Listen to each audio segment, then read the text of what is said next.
अस्सलामुअलैकुम वरहमतुल्लाहि वबरकातुहू। ये जी आज मटन कढ़ाई हम तैयार कर रहे हैं जी। अल्हम्दुलिल्लाह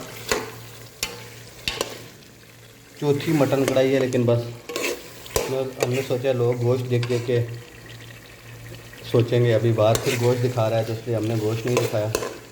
तो आज हम जी मटन कढ़ाई दोबारा तैयार कर रहे हैं। तो ये मैंने बॉयल किया है इस पर। इसके अलावा चाय बन रही है जी नाश्ते में। ये जी इलायची भी डाल रहे हैं जी शाह जी, माशाल्लाह जी। इसका एक अपना टेस्ट आता है। ये सऊदीया में जो है ना इतनी मोटी इलायची मिलती है, ये देखें माशाल्लाह। तो ये जी आज हमने बना लिए हुए हैं पराठे भी जी।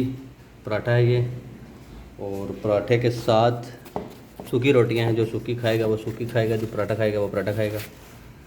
तो ये देखें, इसके अलावा ये नाश्ते में हम लोग आज खा रहे हैं। नाश्ता तो क्या, अभी टाइम तो हर बहुत हो गया हुआ है, लेकिन हम लोग ऐसे ही नाश्ता करते हैं लेट।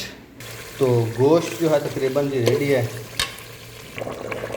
मटन कढ़ाई में हमने थोड़ा पानी डाल दिया जी, ताकि इसका थोड़ा सा शोरबा टाइप हमें चाहिए। तो ये 5-7 मिनट में इंशाल्लाह तैयार हो गया माशाल्लाह से।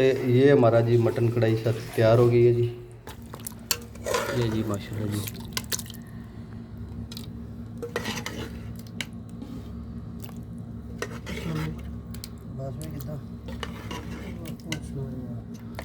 बस भी थोड़े से बीमार हैं जी आज, बस काफ़ी है ना। तो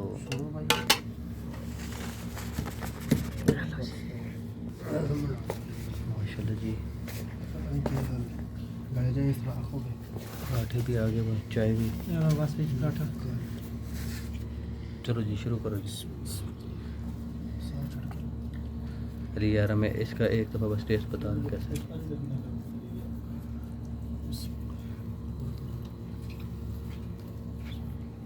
अच्छा जी, आपकी क्या हम लगाएंगे नहीं, आप ऐसे ही बता देंगे कमीज सारी हुई आप।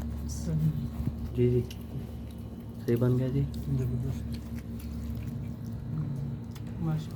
ठीक हो गया। नमक मर्च बराबर है, ठीक है जी। अल्लाह हाफ़िज़।